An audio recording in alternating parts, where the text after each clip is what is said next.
Lurking at the gates of Hades, the monstrous beast prepares for battle against any man or hero willing to enter. This beast has 3 heads and goes by the name of Cerberus, the loyal hound of Hades, the god of the underworld. One day, the great hound wandering on the shore of Acheron spots one man standing alone ready to fight. This man is no regular man. He is a son of Zeus and his name is Heracles. Welcome to the History Realm. Today we go over the menacing stories of the famous Hound of Hades. Make sure you like and subscribe to support our channel. Alright, the father of Cerberus was Typhon, the mightiest and deadliest monster in Greek mythology. The Olympian gods were afraid of a gigantic fire-breathing dragon that was reported to have 100 heads, 100 wings, and glaring red eyes. Typhon's goal was to ruin the universe and create chaos to all who feared him. Thus he sowed terror and devastation wherever he went.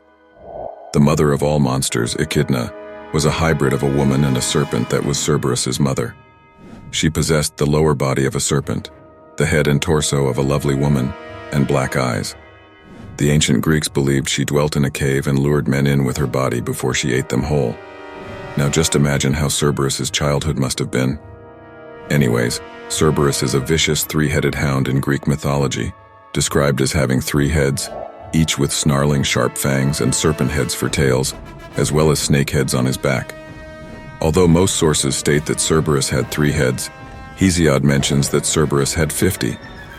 In addition, Cerberus guards the entrance to the underworld. He would allow the souls of the dead to enter Hades, but prevented the living from entering. His main area of patrol was along the banks of the river Styx, a river forming the boundary between Earth and the underworld. There are numerous tales portray Cerberus as a hellhound, and there are even a few Greek myths in which a hero defeats the beast. The first is when Orpheus, the well-known musician from Greek mythology, uses his lyre, a kind of harp, to lull the usually vigilant and hostile Cerberus to sleep, allowing him to enter the underworld covertly. The nymph Eurydice and the Thracian singer, who was highly regarded in Greece, were blissfully wed. Eurydice died after being bitten by a snake one day. Orpheus's loss devastated him to such an extent that he completely quit playing and singing. In an attempt to save Eurydice, he then made the desperate decision to put his own life in danger and travel to the underworld.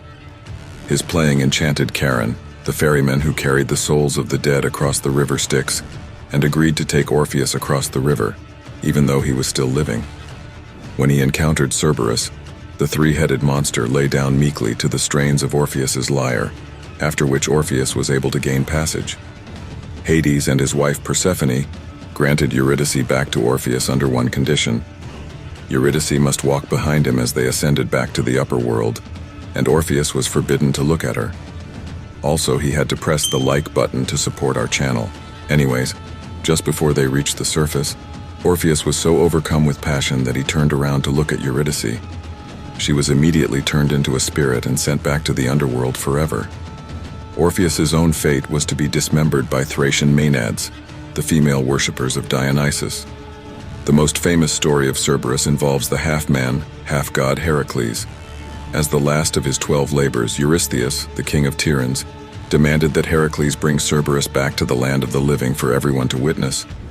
The king was positive Heracles would not succeed in this unachievable undertaking. He traveled to the underworld. He encountered Hades, who promised to release Cerberus if he could defeat him without any weapons.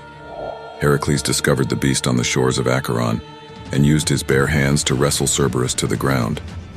It took all his power to subdue Cerberus, but the monster soon grew weary, and having run out of breath by the strong man's chokehold, he finally yielded to Heracles. Among the few monsters who have ever encountered Heracles and lived to tell is Cerberus. Soon after, he was safely returned to Hades, where he resumed his guardianship over the gateway to the underworld. But in comparison to other monsters who have crossed paths with Heracles, this one isn't that bad. Let me know what you think in the comments below. Anyways, most of the time Cerberus was easily tricked, which allowed the living to sneak past him into Hades. The nymph Psyche, for example, used honey cakes to placate the vicious dog so she could collect a box from Persephone, a task that was necessary to rescue her lover Eros. Another example is in Greco-Roman mythology. The prophetess Sybil used honey cakes that had been dipped in drugged wine to put Cerberus to sleep, so the Greco-Roman hero Aeneas could enter Hades to speak to his father Anchises. As easy as he was tricked, Cerberus wasn't all that defenseless. He did have a powerful weapon, deadly poisonous saliva.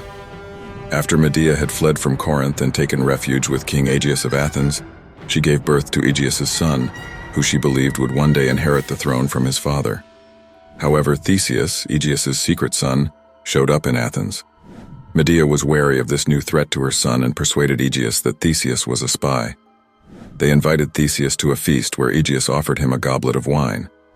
Unbeknownst to him, this wine was poisoned with wolfsbane, which had sprung into existence from Cerberus's deadly saliva that was scattered over the earth after Heracles had dragged him out of Hades. Cerberus was not the only child of Echidna and Typhon. One was the Hydra.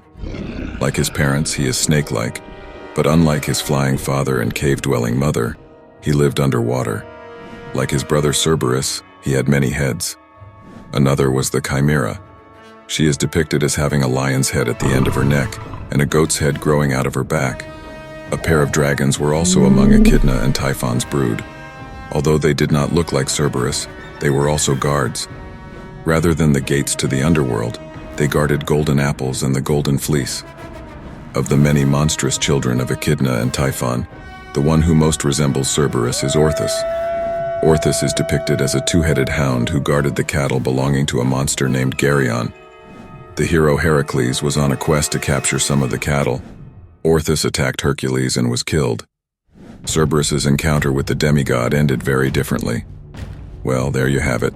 Let me know what you thought about the stories today in the comments below. Make sure you like and subscribe on the way out. If you don't want the stories to end, check out the video linked above. Until next time, on the History Realm.